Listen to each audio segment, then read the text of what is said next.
Welcome to the Making of a Nation, American History in VOA Special English. A new leader stood before the American people on March 4th, 1913. He was Woodrow Wilson, the 28th President of the United States. Wilson belonged to the Democratic Party. He was progressive in his belief that government should take an active part in efforts for social reforms.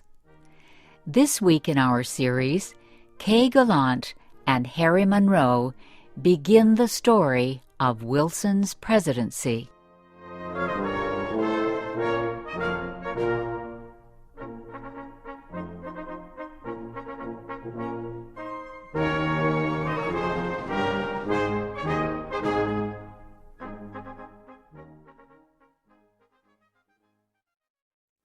Woodrow Wilson had spent most of his life at Princeton University. First, he was a professor. Then, he was university president. Next, Wilson was elected governor of the state of New Jersey. His early success as governor made him a leading candidate for the Democratic presidential nomination in 1912. Wilson traveled widely around the country during the campaign. He made speeches to many groups. He tried to make himself and his ideas known to as many Americans as possible. Wilson called his program the New Freedom. One of his campaign promises was to fight for better conditions for America's small business owners. Such proposals helped him win the Democratic nomination for president. Then he defeated President William Howard Taft and former President Theodore Roosevelt in the election. Woodrow Wilson, the former president of a university, had become the president of a nation. The largest crowd in Washington, D.C.'s history welcomed Wilson outside the Capitol building on the day of his inauguration.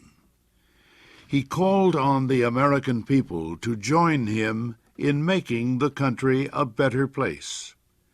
"Our duty," Wilson said, "is to correct the evil without hurting the good.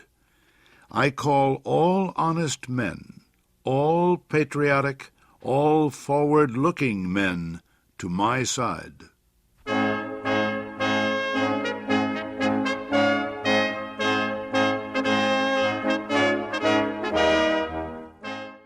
Wilson wasted no time.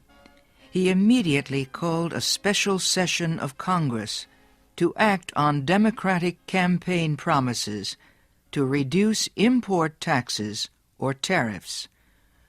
Wilson felt strongly about the need to reform these taxes. He broke tradition by leaving the White House to appear before Congress in person to appeal for his tariff proposals.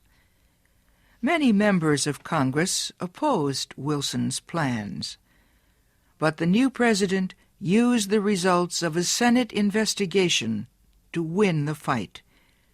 The investigation showed that a number of senators owned companies that depended on high tariffs for their profits. The votes of these senators were influenced by their property holdings. Public knowledge of the situation forced many of them to give up their holdings and stop resisting tariff reform. Congress finally approved Wilson's proposals.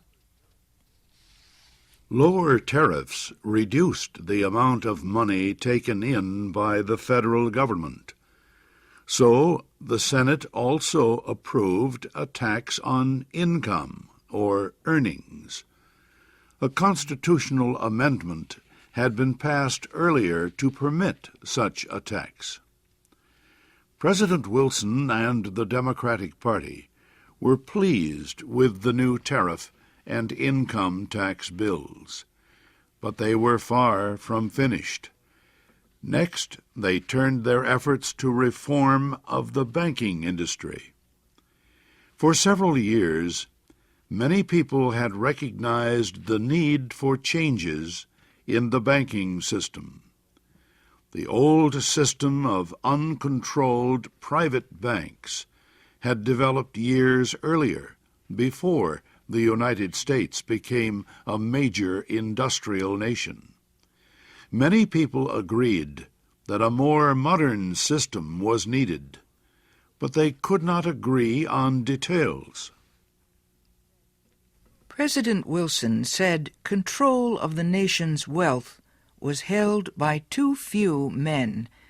He noted a report that said just 2 men controlled 10% of the total wealth of the United States. Wilson said the nation needed a money